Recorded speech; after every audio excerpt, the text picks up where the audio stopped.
To find out how Henry protected his business, Nigel's meeting 19th century crime expert, Professor Peter King. Peter, I'm aware that my ancestor, Henry Hamblian, had some trouble with highway robbery and other crimes. How could you deal with that? How could you prevent these things happening? Because it could be very serious. That's why we brought you here. Because the association that helped to solve that problem, their records are here in this solicitor's office. So let's have a look. Okay. Here, we've got the minute book. This is of the Colchester Association. The annual meeting of the members of the Colchester Association held at the Town Hall, Colchester, on Tuesday, the 5th of May, 1846. After dinner at the Three Cups Hotel, the following new subscribers were elected.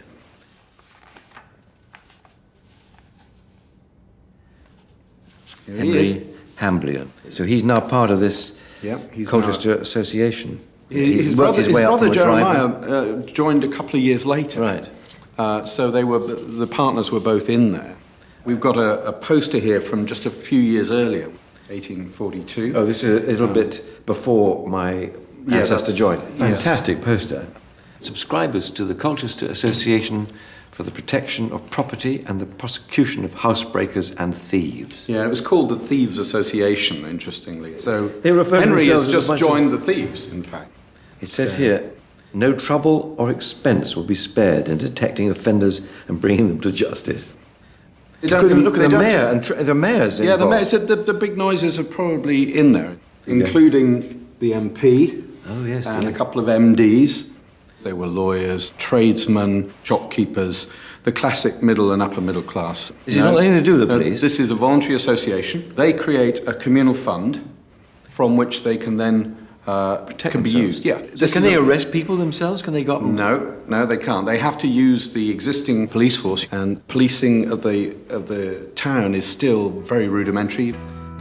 Modern policing was in its infancy in the 1840s, and it wasn't until 1856 that a nationally funded and government-regulated police force was introduced. Before this, associations like the Thieves could pay local officers to prioritise their cases and pursue criminals. By joining the Thieves, Henry was not only eligible for these privileges, he also gained the kudos of being part of Colchester's business establishment.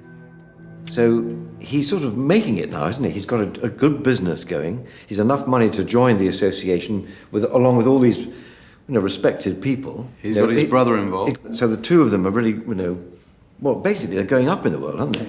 And 4 years after they joined the Thieves, something else happens, which is an interesting turn of events.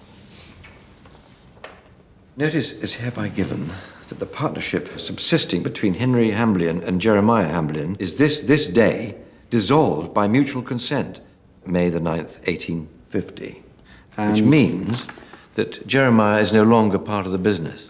I wonder why. We've got a couple of clues we'd like to show you. This is from the Essex Standard. Yes, I know the Essex Standard. A local rag. Yes. Charge of furious driving. Oh, God. Against Jeremiah Hamblian. Right. William Dines was driving a fresh broken colt on the Lexton Road, accompanied by a complainant. By the complainant. When they were followed for some distance by a van driven by a defendant, who ultimately passed the other vehicle, and as it was alleged. He hallooed. So he hallooed so as to cause the colt to take fright and become react. Now, that's not good, is it? So he's obviously he's a bit of a lad, this guy. There's a bit of road rage going on here. We have another document suggesting that Jeremiah was quite capable of hitting the news more than once. Oh, God. At County Court, October 13th, action for willful damage. Sarah Mills, fish dealer, versus Jeremiah Hamblian. Plaintiff stated that she was keeping an oyster stall in the fish market when Mr. Hamblian, who had plenty of room to pass, drove against her stall and upset it. Oh! She cried out, "For God's sake, you'll kill me." As the shafts of the barrow, I don't know why I'm laughing, struck her leg, but Mr. Hamblian, making use of some abusive language, said he didn't care what he did and took no notice of her. Her leg was badly injured, and being in the family way... Yeah, she was pregnant as well. I don't know why I'm laughing.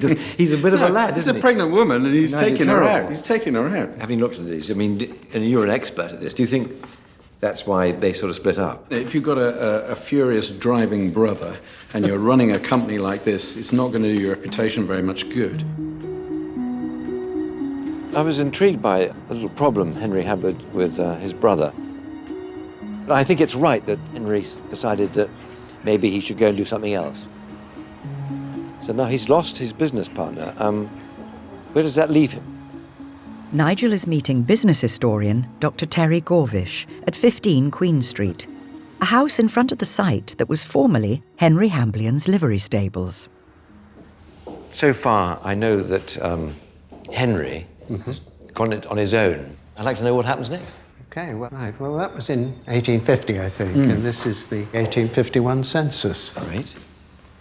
So we've got Henry here, who's head of the house at 37, and it says innkeeper.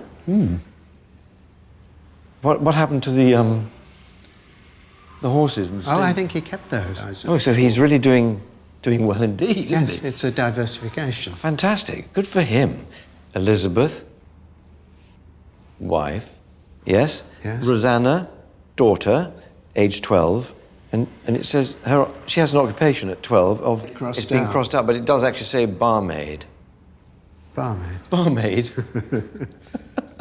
Well, Right. Like a fancy a pint, all that going on. She's behind the bar at 12. yes, well, that wasn't uncommon in 1851. Okay, Elizabeth, daughter. Now, Elizabeth, I've seen a photograph of her. Oh, right. My Uncle Tony, who's 95, showed me this very grand lady sitting, looking like a miniature Queen Victoria. Very, very grand. So that's her there, age 10. In the Brewer's Arms. In the Brewer's Arms. She wouldn't have told many people that. I'm not sure she would. No, he's doing fine. He is doing fine, yes, that's To right. diversify is great, isn't it? Yes, I mean, yes. that's what people should do. And then, Something else here. well, we have to go forward some years. October 5th, 1864. So Mr. Henry Hamblion begs to inform the public he's taken the business of railway and general carrying. So that means he's taken over a different sort of business. Indeed so. Not carrying the public, carrying... Carrying goods, yes, Goods. merchandise, and taking it to the railway station. The rail network expanded even further in the 1860s, with over 4,000 miles of new track. Money could be made ferrying goods to and from the station and around town. By adding general carrying to his other businesses, Henry would be competing with established firms like Pickford's for lucrative contracts with the railways. He's making loads of money, doing really well. Yes, so we might think. Yeah. However, I have this document to show you. Right. And this is barely 2 years later. Henry Hamblion of Colchester in the county of Essex, licensed victualler, and late a common carrier and livery stable keeper, having been adjudged bankrupt. All right.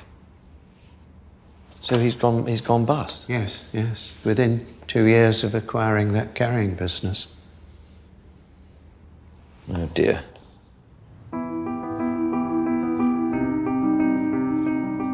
Well, it was all going so well. He was expanding, becoming more of an entrepreneur, and then he hit me with this bombshell that he'd gone bankrupt literally a few years later. And that was a real hammer blow. And I've got to find out why, what happened.